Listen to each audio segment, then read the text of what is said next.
maruya. Ang saya namin kahapon kasi dahil sa dami ng ano yung kulal ko. So hindi yan galit.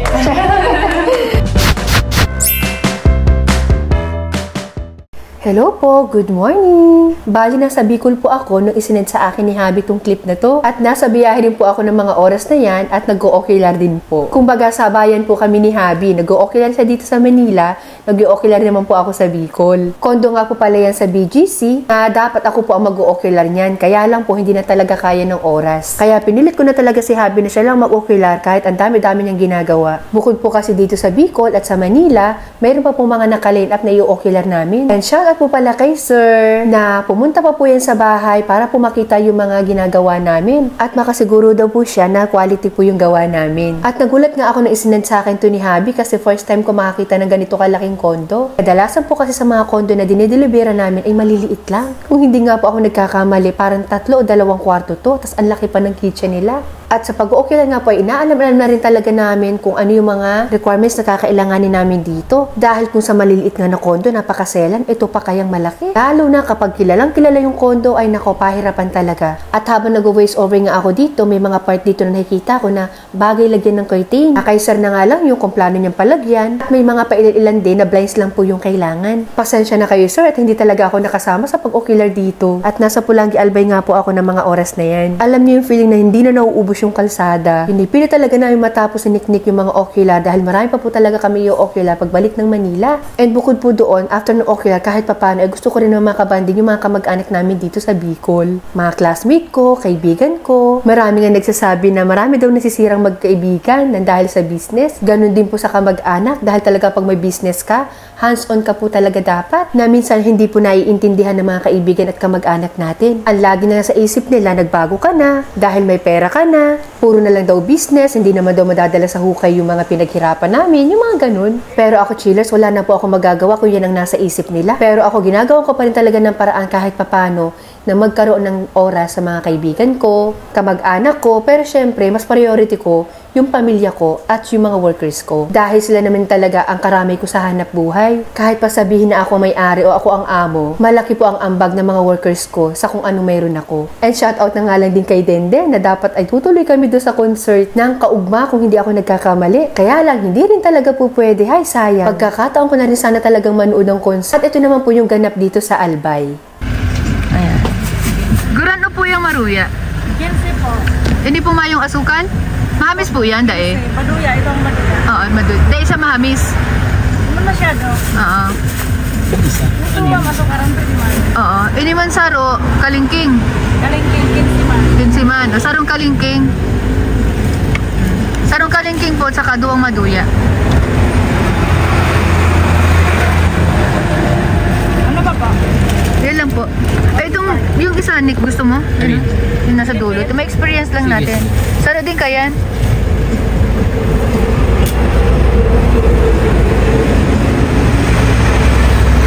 Ang dami pa rin bilihan doon, no? Ano? Ito, no? Ito.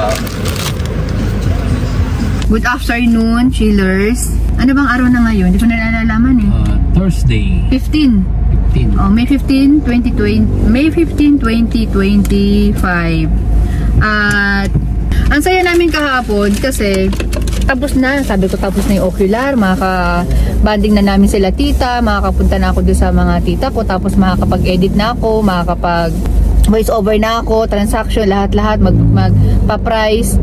Diyos ko, chillers. Mga bandang alas 4, nasa na kami, mga 1 oras na lang yata, nasa dait na kami.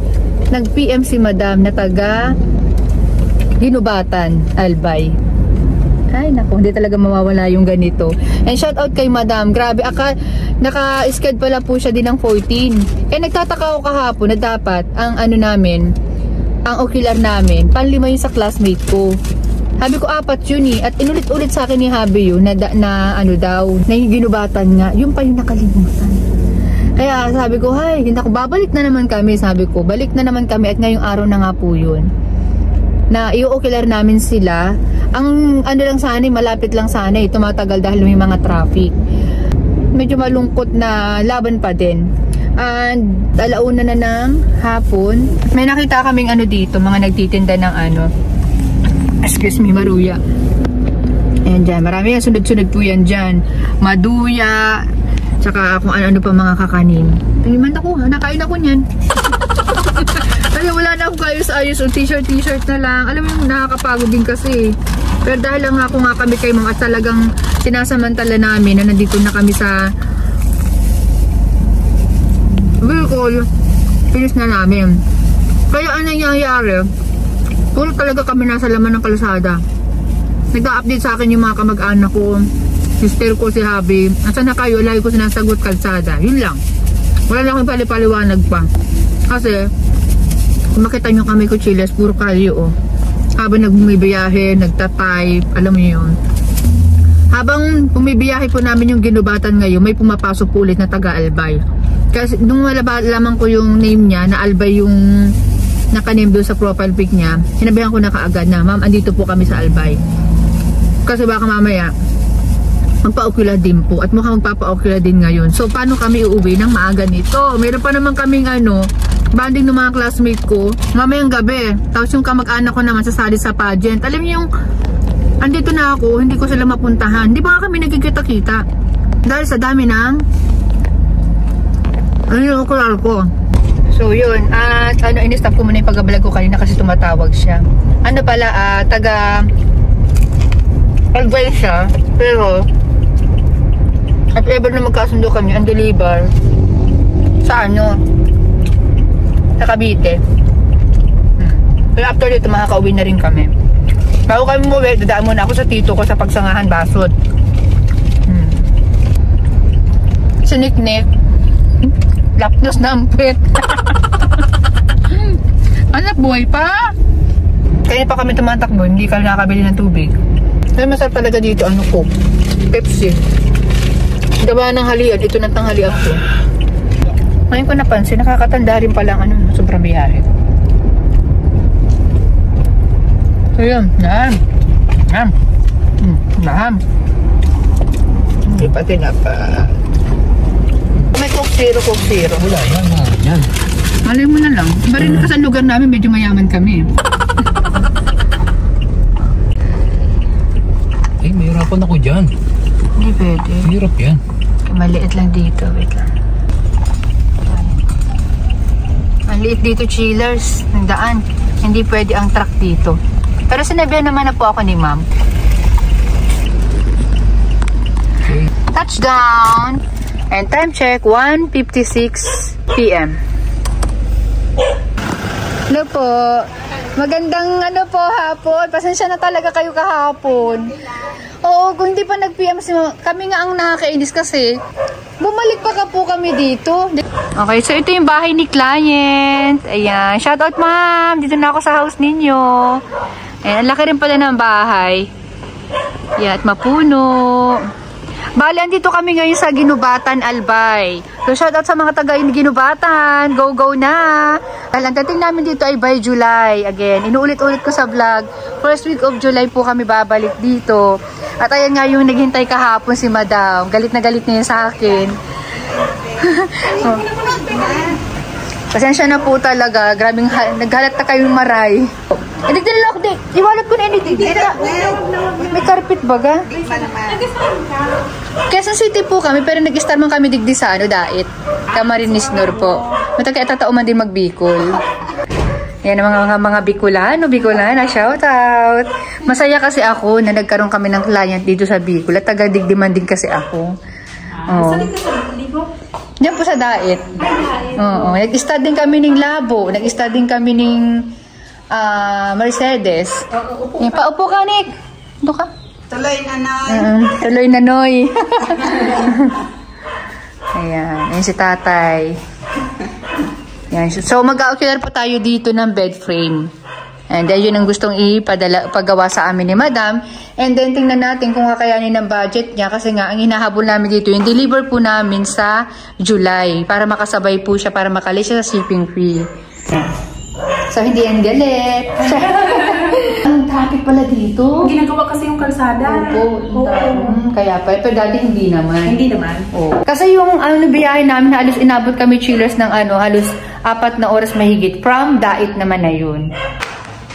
Ginawa naman namin yung stock room dito sa Taas. yung kwarto.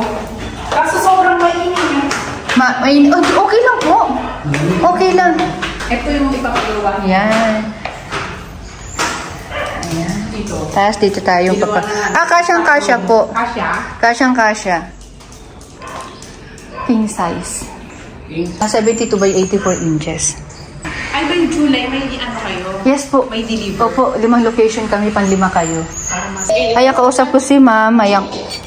Tapos, ito po, nagpamerienda sila. Pero, dadalhin na lang namin to, saka tubig. Ayan, maraming salamat po.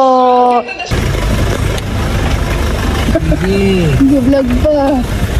Balan dito kami ngayon sa Batoka Marines Sur. At syempre, hindi kami uuwi ng wala akong mabibiling pansit bato. At nakakatawa kasi ang dami na ng flavor dito. Ayan o. Tapos ito, matagal daw po ito. Halos 1 year. Hindi siya inaamag.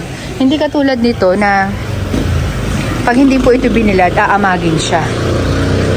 Pero masarap din po yan. Ayan siya. So, bibili ako dito para pasalubong na rin. At kinagabihan nga po ay dumiretso na kami sa Talisay, Dait, Camarines Norte. Sobrang liit po ng daan dito at Danawan. Hindi ko na nga lang isasama sa clip na to pero muntik na talaga mapaawa yung driver ko dyan. Dahil din siguro sa sobrang pagod. Tapos hindi pa niya naiintindihan yung mga salita dito. At gabi na nga po niyan at kinabukasan nga po ay reunion namin. At yun naman pang mapapanood ninyo sa susunod na mga vlog. So paano sa mga gusto pong umorder, i-PM nyo lang po ako. Nasa screen po ninyo. At sa price naman mapakibasa na lang. Dito sa amin, mura pero hindi basura. Kaya subscribe ka na. Bye!